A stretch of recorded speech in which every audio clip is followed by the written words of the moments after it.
Fantastic. Great. So we can go ahead and get started.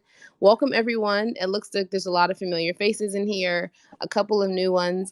We host this space with the Industrial Logic Twitter page every Friday at 3 p.m. Eastern, and we feature a different topic or a different speaker. So if there's ever someone that you would like to be featured, if you would like to host or lead a discussion, or if there's a topic that you'd like to see covered, just feel free to DM us. Today, Matthew Carlson is leading the discussion, talking about addressing issues of trust. So yeah, Matthew, do you want to take a minute to kind of just introduce yourself to the room and give everyone like a quick overview of like your background and kind of how you got to this? Yeah, sure. My name is Matthew Carlson. I'm a senior consultant with Industrial Logic. And how did I get to this? I have a little bit of an odd background for a agile or business consultant.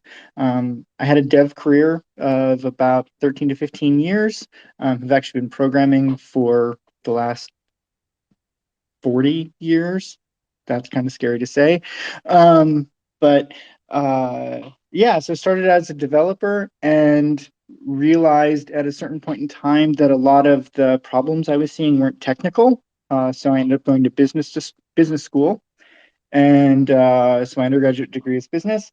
And in business school, I ran across communication and the study of communication. And so my graduate work was actually in social sciences, studying communication. And actually, the first topic that I was really interested in social science was how do you measure trust? How do you understand and measure trust? And it turns out that's kind of followed me through everything that I've done up till now, because it turns out trust is super important for everything we do in business, in teams, whatever. Pretty much anytime you're dealing with uh, any type of social situation, trust is a foundational element of it. So, yeah, that's kind of what brought me here. Fantastic. So um, I'm going to ask a follow up question to that. But before I do, just want to remind anyone if you would like to ask a question, just raise your hand and myself or the other co host will pull you up.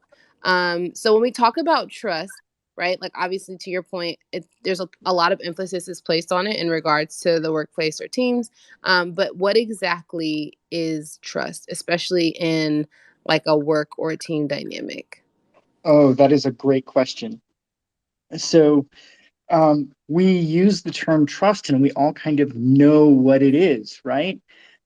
Except it turns out in the 1960s, there was a psychologist named Kay Giffen, and he looked and really wanted to understand, okay, when we say we trust something, whatever, what are we actually talking about? And he found three main elements of it.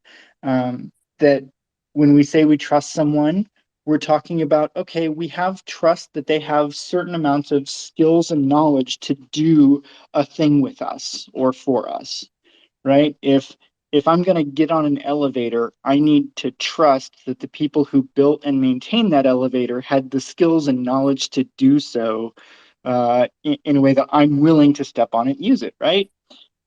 The next is follow through. Uh, we oftentimes in business, when we're talking about, oh well, I can't hand this off to somebody because I don't trust that team or I don't trust that person to get it done. That can lead to a follow through problem. And it's like, oh well, what's going on there? What's got in the way of the follow through? Those sorts of things. And the last one is good intentions. And this is one that we would hope would never show up in business, right? We're all there to do a good job. We believe that we are there to work together. We have common, interest in making the business great, those sorts of things. And so good intention often comes across as a trust issue, mainly because of misunderstandings, to be perfectly honest. Often what happens is that people end up having either different unknown goals that they're working toward, and maybe even sometimes conflicting goals that they're working toward. And that can be interpreted as poor intentions towards each other. So, yeah, in teams, this actually comes up all the time. So when you okay, so to that point, right? We're talking about teams, and I think that word gets thrown around kind of very loosely, especially going from organization to organization. But in your blog, you seem to be very specific about how you define a team. So how do you personally define teams and why? Oh, thank you. Yeah, I actually try to be really specific about it. Uh, when Again, from an academic perspective, we figured out in the 1960s and 70s, majorly in the 70s, that team dynamics were this amazing thing. It's almost magic that groups of people can get together, and the output of all of us working together toward a goal is greater than the sum of each of us working together toward a piece of that goal. And so all of this literature came out on great teams and learning organizations and all of this stuff. And businesses took that, filtered it, and then said, oh, hey, wait a second. All we need to do is call everything a team and we'll get that magic greatness, right? And it doesn't work that way. So when I'm talking about teams, I'm specifically looking for team dynamics. And to get those, you have certain prerequisites. You have to have three or more people. Is the low end is three, but besides that, it's a pair and they have slightly different dynamics. But so three or more people up to about 20-ish, which is a really high number, actually. It's really hard to keep group dynamics that large. Um, but that's because of the other things. You have to have a shared goal. If you're not working toward the same goal, then you will automatically break down into smaller teams to meet those smaller goals. You have to um, basically recognize the other people as individuals. Okay, and that's the hard one. That means you have to know what skills and knowledge they have. You have to be able to rely on them, and you have to trust them to have your back to work on these things. And that's where trust really comes in, just to getting basic team dynamics. And then to get high performing team dynamics, there's all the conversations around psychological safety and those sorts of things, even just on top of trust.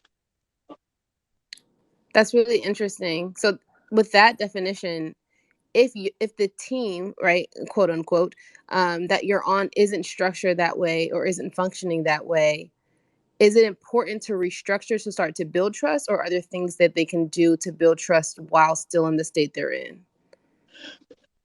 Well, both actually, which is good. So yeah, there are things that, trust is incredibly contextual.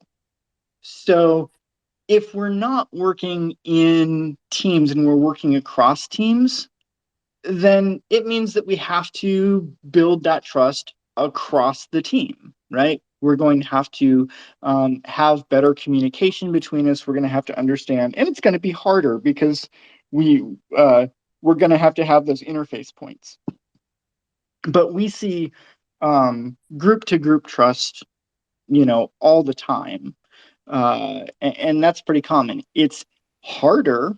It's actually easier to do, to break the work down in such a way that you have groups of team, or a team following a shared goal. I did forget one. It's that the team is interdependent on each other to get it done, um, and have that trust with them. Uh, but yeah, we see it uh, both important across groups, but also incredibly important in a team itself. Interesting. So what is the so what is, because I know we talked about psychological safety a couple of weeks ago. What is Yeah. the difference between trust and psychological safety? Or I should say, what is the relationship between the two? Oh, that's great because people mix them up all the time. Um, you know, the the real difference, if I have to give a definition to trust, it is that it is a person's perception, and this is super important. It's a person's perception that another person, entity, whatever, has the skills and knowledge, the good intentions, and the follow through. So it's internal to me. It's how I'm interpreting another's interactions with me. Whereas psychological safety is again a person's perception, but it's their perception about the environment that they're in.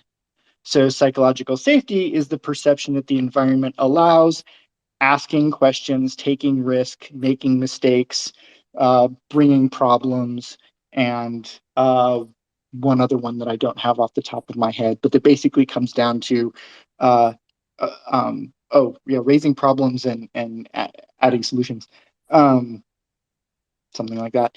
Uh, Psychological safety is the understanding the perception that the environment allows for learning and allows for adding your voice to um, getting to better solutions.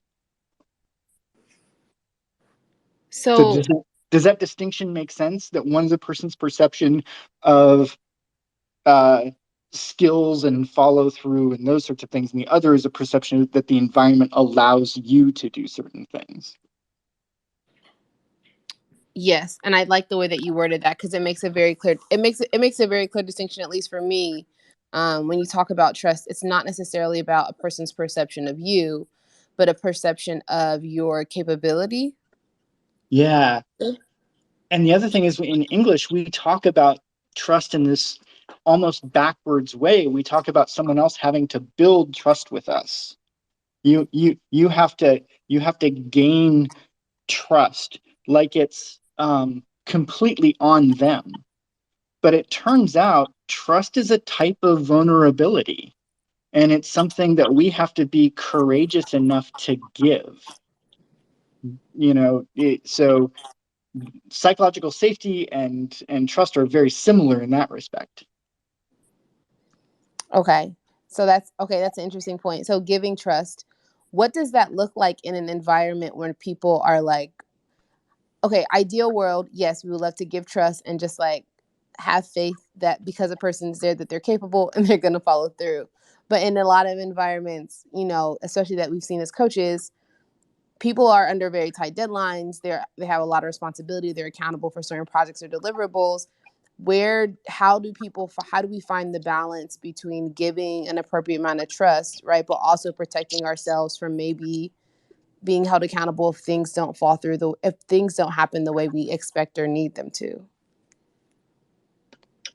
That's really great. I mean, again, really great kind of lead into this stuff. You're right. Trust is not like it's not something that ever comes up unless it's an issue, right? Um, and so when we're in those situations and when we might be feeling, hey, I mean, I hear comments that lead me to ask about lack of trust or waning trust or those sorts of things all the time. Um, and they come in the form of, oh, I'm not going to give this project to that person because I need to get it done, or I'm not sure I'm comfortable working with that person on this, or yeah, I'll just do this myself. I'll just keep this on my plate because I'm overloaded, but it's important that it happen. Those sorts of things. And when I hear those sorts of cues, that gets me to get curious. It gets me to start asking and digging down, and really often giving the definition of trust and the breakdown of the different dimensions and asking, hey, so which one of these fits how you're actually feeling? Because what I found is that if we actually break it down into skills and knowledge, follow through, and good intentions, and we can identify which one is actually the rub as opposed to just the overarching touchy feely vagueness of the word trust, we can then get to actually addressing the issues, right? So if it's a follow through issue, then we can just kind of have a conversation with people and say, hey, in the past these actions have led to a certain thing. what do we need to change about, the communication or the system or whatever to make it so that follow through happens. That's a very direct conversation. um, the other one is skills and knowledge. It's like, oh, I don't think a person has the skills and knowledge to pick up this thing. Okay, great, let's talk about knowledge silos. What can we do to help build our colleagues skills and knowledge so that we can rely on them, help them out, that sort of thing. What are some different techniques that we can work on with that? uh, the one that is usually the hardest is when people feel like there are not good intentions. I hear this in, you know, uh, product doesn't care about us. We work really hard and they keep pushing deadlines. Or, uh, you know, uh, dev doesn't care about getting things to the customer. They want to you know, gold plate everything. Or, I mean, those are generalization things. Or even I have worked with people on a team just that, hey, I've tried to communicate with this person. They don't seem interested in communicating with me. I've tried to do all this. And we tell a story in our head about what are their intentions.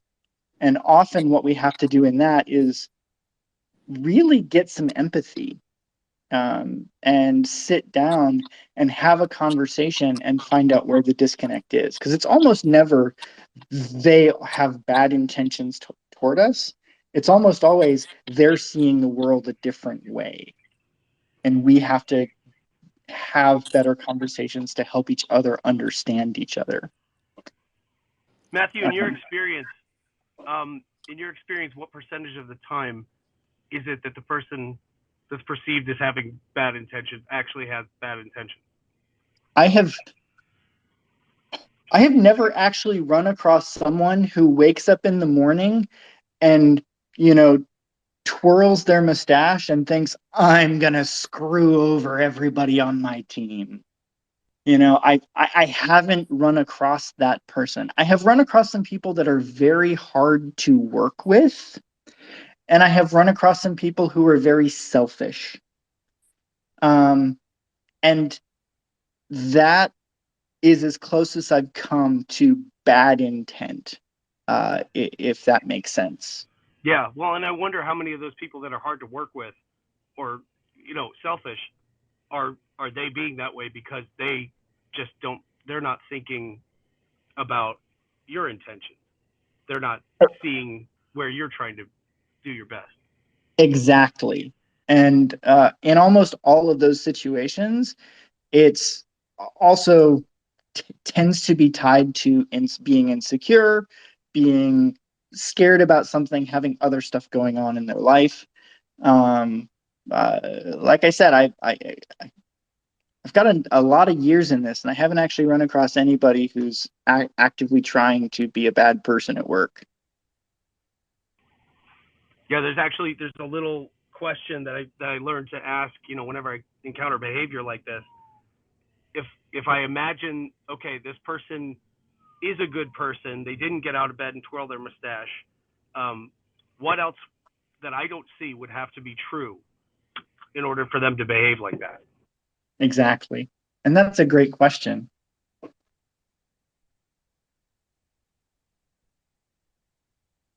So Jimmy E asked a question. He tweeted a question in.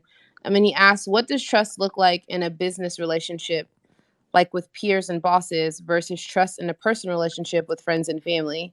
And I know you're not necessarily a family counselor, but I find this question very, very interesting, considering that in the example you just gave, you led to how you kind of walked us through how trust issues can be broken down to very like measurable and actionable things.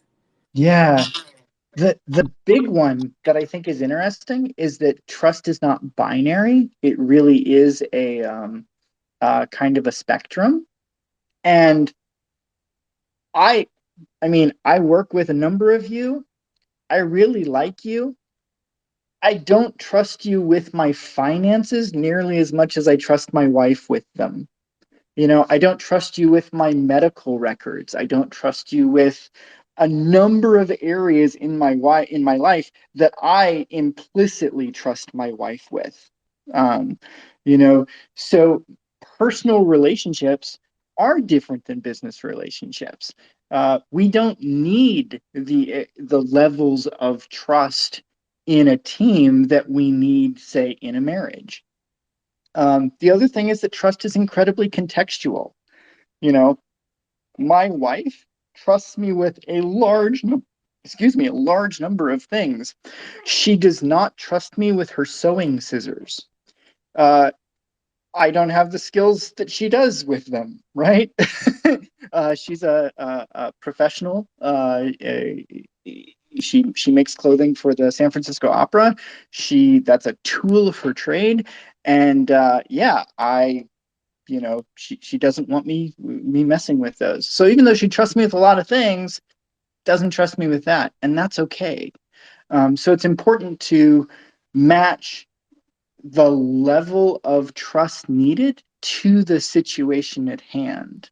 The other thing is that you don't just match trust to the situation. What we need to do is match trust to trustworthiness. Okay.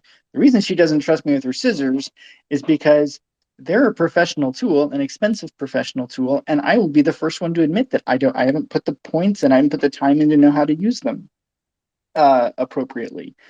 Um, the other thing is we don't just want to trust everybody with everything. The answer is not just more trust.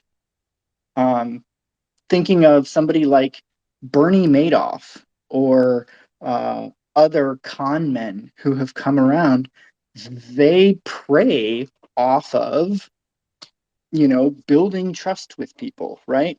We hope that we don't have that in a business situation.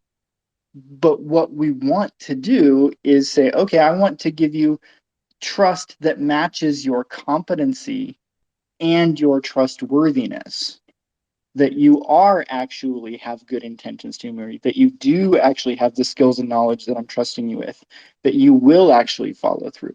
And so sometimes it's a game of um, give give trust, check, see if people are doing it. If they're not, pull it back a little bit. The problem that we run into is that people have a tendency to give a good amount of trust, and then if people don't live up to it, they pull it all the way back instead of asking, oh, okay, well, maybe that was a little bit over the bounds.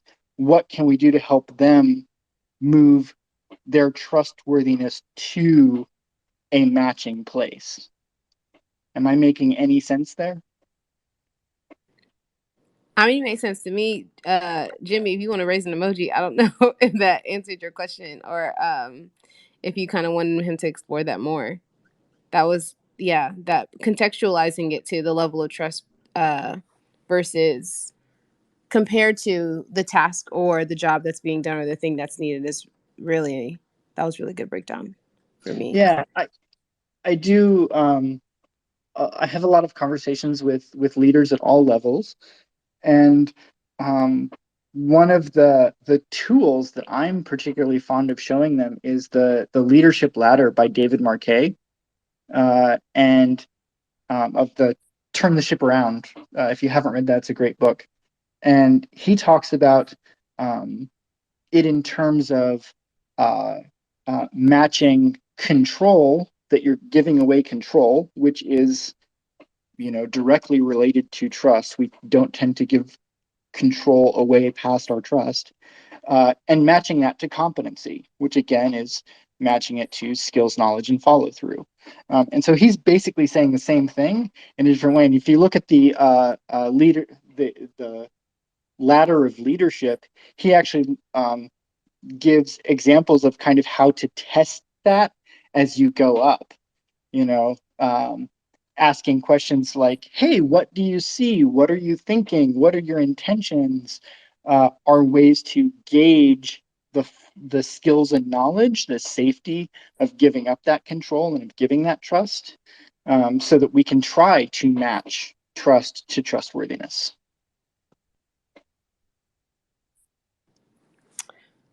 You mentioned earlier, and I just want to kind of reset the room. If anyone wants to ask a question or has a thought to contribute, just raise your hand, request to speak, and I'll add you to the stage. Or if you're joining from a laptop, tweet your question in response to the tweet that's pinned above, and I'll make sure that myself or one of the other hosts gets it to Matthew.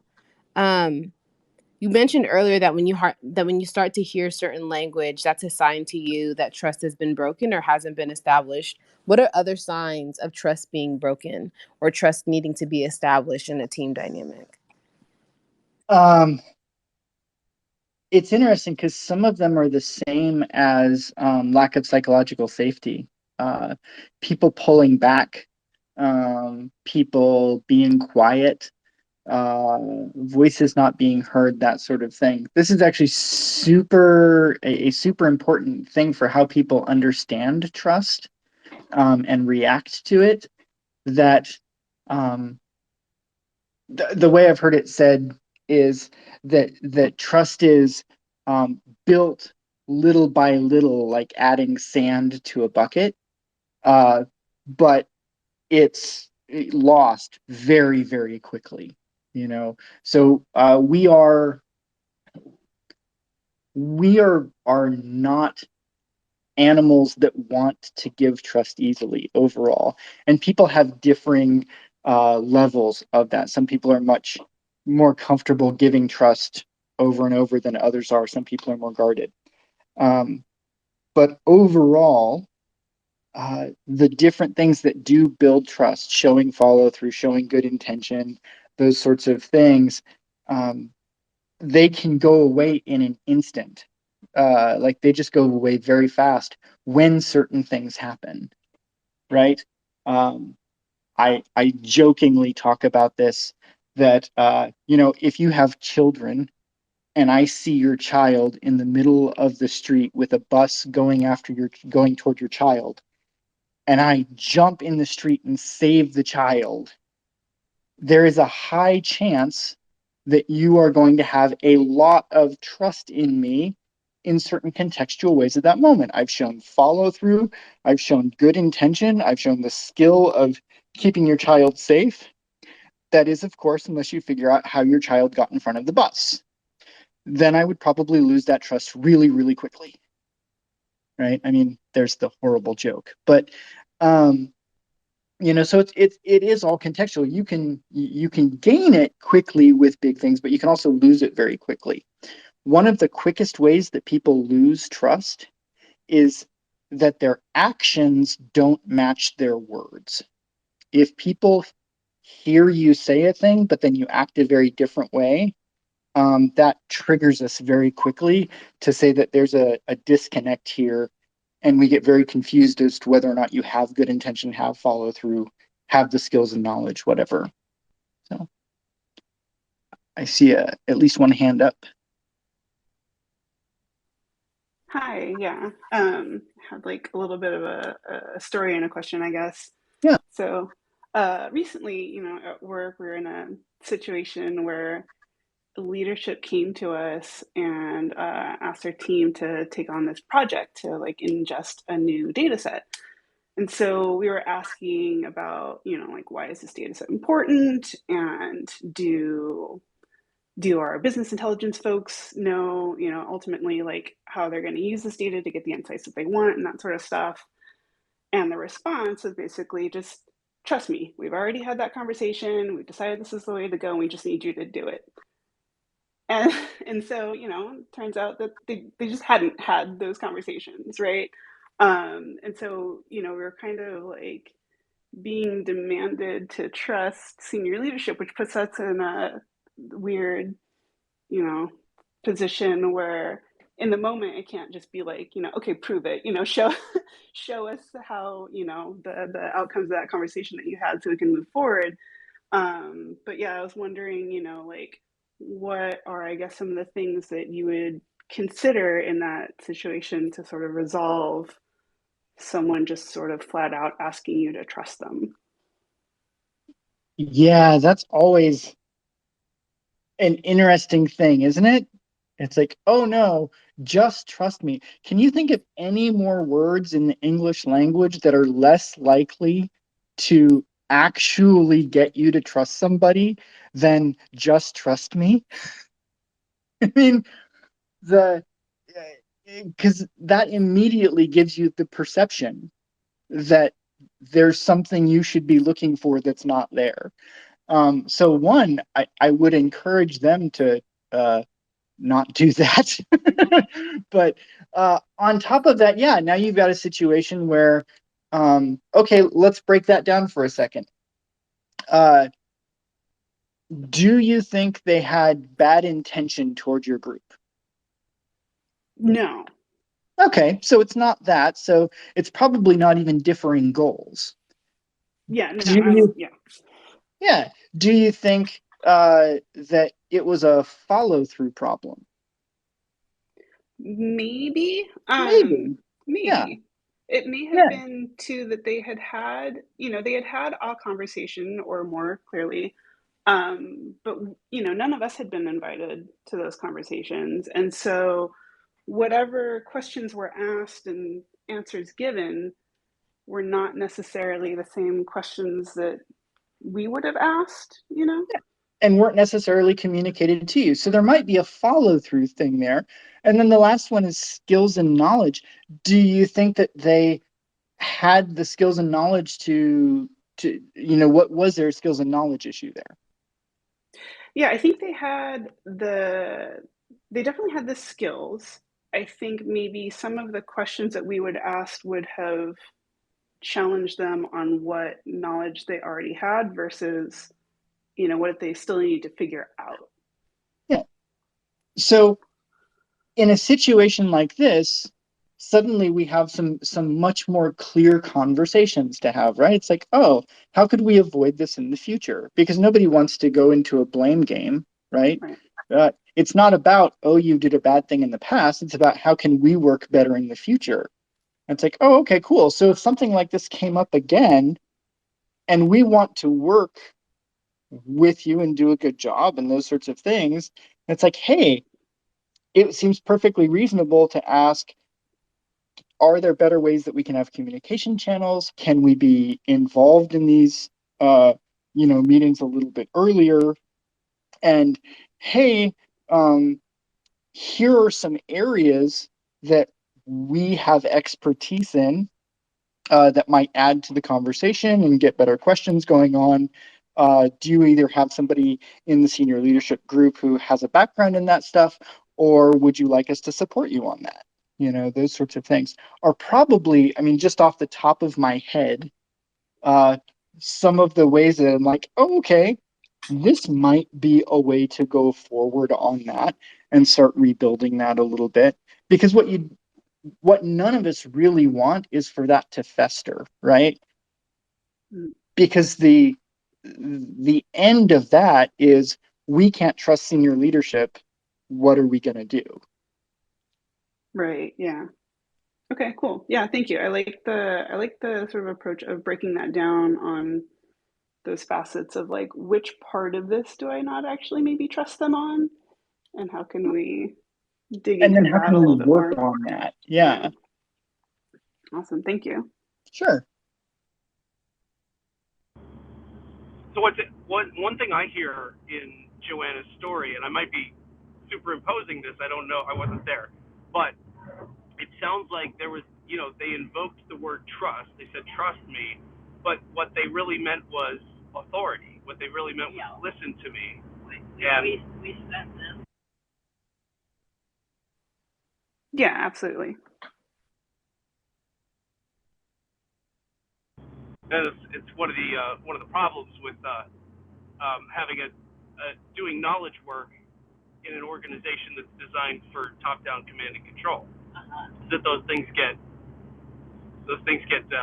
mixed up pretty often. And what we really need to do is, what happened here was the separation of knowledge from the work. So after a situation like that, what are like key steps or ways to start to build trust back up, or even in general? Yeah, I'm trying to think what I kind of do have go-to steps that I have for myself, which are one, take a step back and figure out how do I make it safe, right? That's the first thing.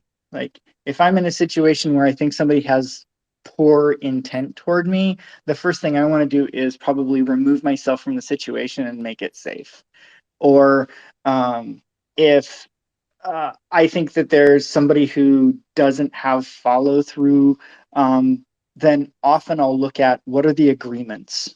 What did we even have agreements between us, or was it a manager went off to a meeting, agreed for the team on 8 different timelines, and then came back and told the team what they were? It's like that's not an agreement, that's an assignment. Um, so uh, I'll find ways to build safety into whatever. If I think there's lack of skills or knowledge on something, often safety just means stopping. Take it a moment, move back, figure out how to stop digging whatever hole we're in. Those sorts of things. And then how to move it to a safer space to build those skills and knowledge. So safety is definitely key. Because we're not going to be able to think straight. We're not going to be able to be vulnerable. We're not going to be able to build any trust at all in an unsafe environment. Then it's really getting curious, you know, figure out, break it down, which of the three, maybe it is all three, but is it one, two, or all three of them? And then start looking at them individually and saying, okay, in this case, how can I build skills and knowledge? How can I help them build skills and knowledge? If it's, the, a problem with follow through, what were the agreements we made? How can we make them less implicit, more explicit? How can we look at the system to find out if it's even keeping follow through from being possible? Those sorts of things. So yeah, that's kind of over and over what I do is take a step back, make sure safety exists, uh, get curious, and look into each of them. When have you or have you, I'd assume so, but I was going to say, when have you seen teams recover from broken trust, and what are some things that they got right in that process? Yeah, I have seen it. I've actually seen it all the time. I see it quite often, actually. Because the unfortunate thing is that a lot of times I will get called in to help teams that have a lot of trust issues. So kind of a danger of putting yourself out there as somebody who knows something about trust. So what do I see?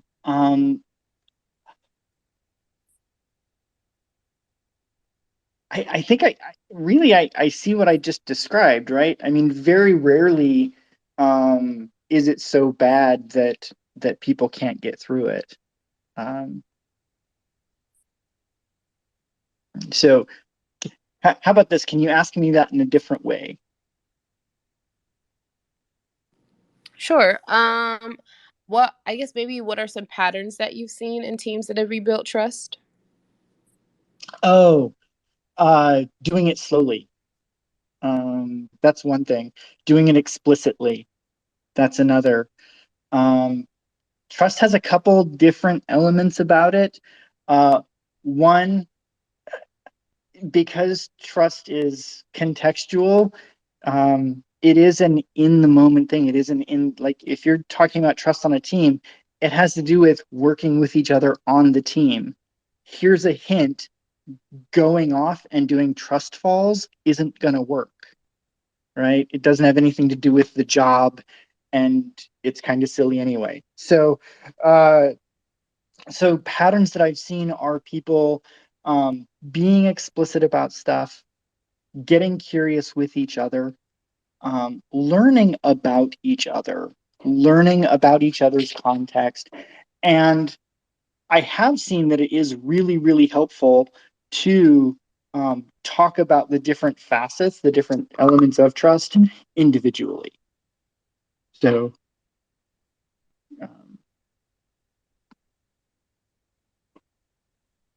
I know you mentioned a book earlier about, I can't remember the author's name, but I was wondering if there are any other resources that people may be able to utilize or look up kind of in their own research about I helping to mentioned, build trust within their team dynamics. Sorry. yeah, no, so I'm sorry for stepping on you there. The book was Turn the Ship Around by David Marquet. It's not directly related to trust. Um, Unfortunately, I don't actually know if there are any popular books out there on this topic. Most of what I know is from academic research, uh, and rebuilding trust in very different contexts and those sorts of things.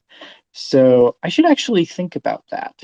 I actually wonder if there are any uh, good books and resources out there for that are more um, generally available than the stuff that I kind of grew up on. So when you say the stuff you grew up on, I assume it means I'm assuming that you had to piece together kind of information from different resources. Oh yeah, I in graduate school I have an entire lit review of.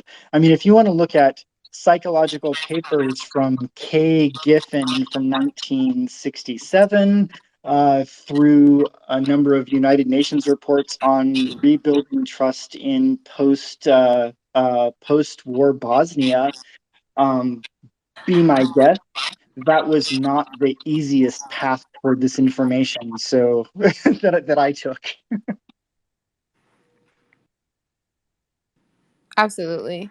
I'm curious, 'cause I know we're winding down, but I'm curious in situations where you feel like trust has been compromised and you do want to remedy it, what are some ways or what is some language or some language guidelines that people should keep in mind when addressing it so that it, to your point, is actionable and redeemable and not necessarily just doesn't feel like an attack on the other person? Oh, yeah. Well, the first thing to recognize is that trust isn't in them, it's in you. And so, because trust is your perception, it's reality to you, but it's not reality to anybody else. And so, the first bit about rebuilding it is to just say, okay, wait a second. I believe that someone else is, the story I'm telling myself in my head is that someone else is, their trustworthiness does not match the trust that I let out there. Okay, so one, I need to protect myself, I need to make it safe, but that doesn't necessarily mean that I need to pull my trust all the way away. It can mean, hey, let's have a conversation about the situation that happened. Let's have a conversation about how that affected me and get curious about what happened with them. You know, those are going to be the ways that you get past situations. As opposed to shutting what we do naturally, which is shut down and just tell someone else, you need to earn my trust back.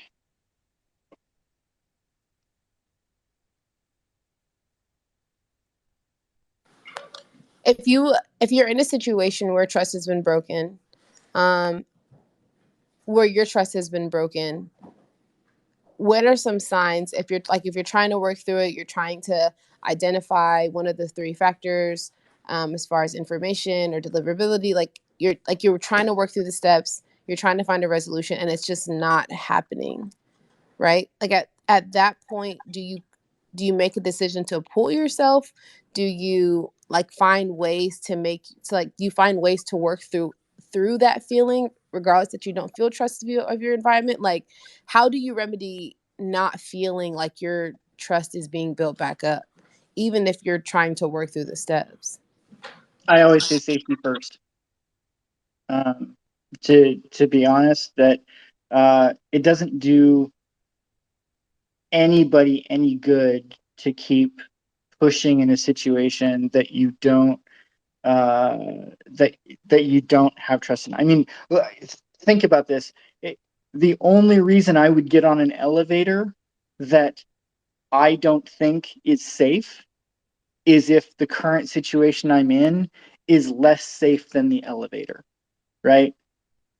That's all about trust one way or another. And so the same thing is true in team situations, in interpersonal relationships, those sorts of things. That if you can find safety where you're at, then there's room to start working through that. If you can't, then find safety first.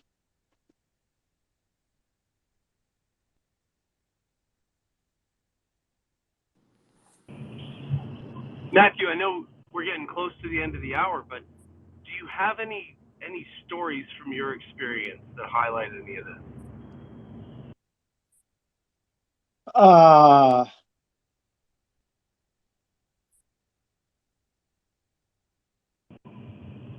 If not, it's okay. I didn't mean to throw you on the spot, but To be honest, I do. What I'm having problems with right now is anonymizing them. Right. Yeah, it's a sensitive topic, so you can't just reach right into the first thing you think of. Yeah, it really is. And I think we have to be cognizant of that, when we have conversations around this stuff, it is really sensitive. It is to trust, being letting trust out, being trustful of someone else, is being vulnerable. That's just true. And so it's something that is important for us because we need it for any social interactions, but we also want to be careful of it. So yeah.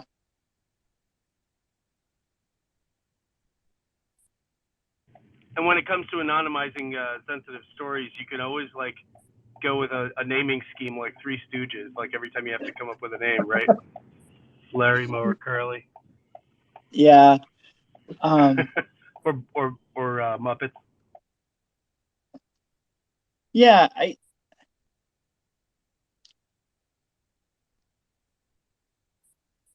What the problem is that I'm having problem sifting back further than more recent ones, and I'm just not comfortable having those. So sorry. Oh, no.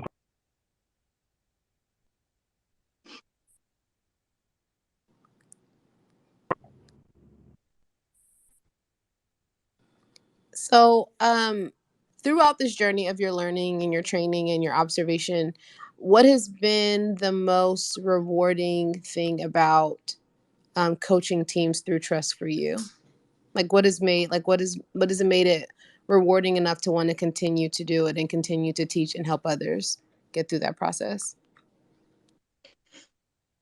It's honestly the look of relief on people when they recognize that this seemingly impenetrable problem of trust, when that gets thrown out there, can actually be broken down into a couple significantly more simple conversations to have.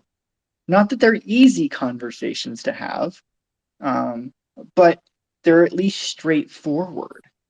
I will walk in and be there for teams, and they've just been knocking against each other for a long time. And then I give them this framework of, okay, cool. This is clearly a trust issue. Let's identify the things in each category and remove the ones that aren't even a problem, and then just focus on the few things. And when I do that, it kind of invariably allows people to relax some, because then it's a solvable conversation to have, as opposed to what really seems too big.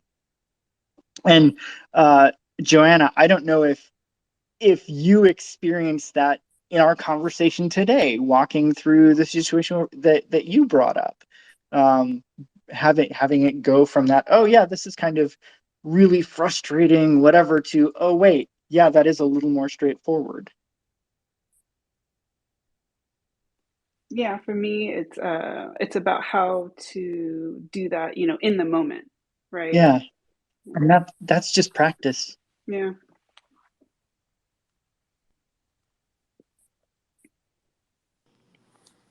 So I think we're going to start winding down because we have a couple more minutes left. Matthew, what are some ways that people can get in contact with you, read more of your work, more of your perspective, ask questions if they're interested in kind of learning more about the subject? Cool. Yeah, thank you for that. I'm on Twitter, obviously. mcarlson_SB. Life lesson, SB stands for Santa Barbara. Don't name your public handle after a place you live because you will eventually move.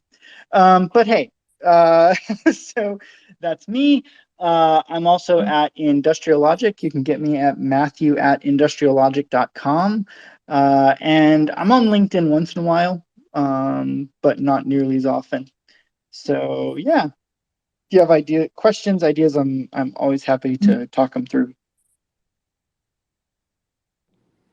Fantastic. Thank you so much. This has been a great space, great conversation. I definitely learned a lot. I hope everyone else gained something.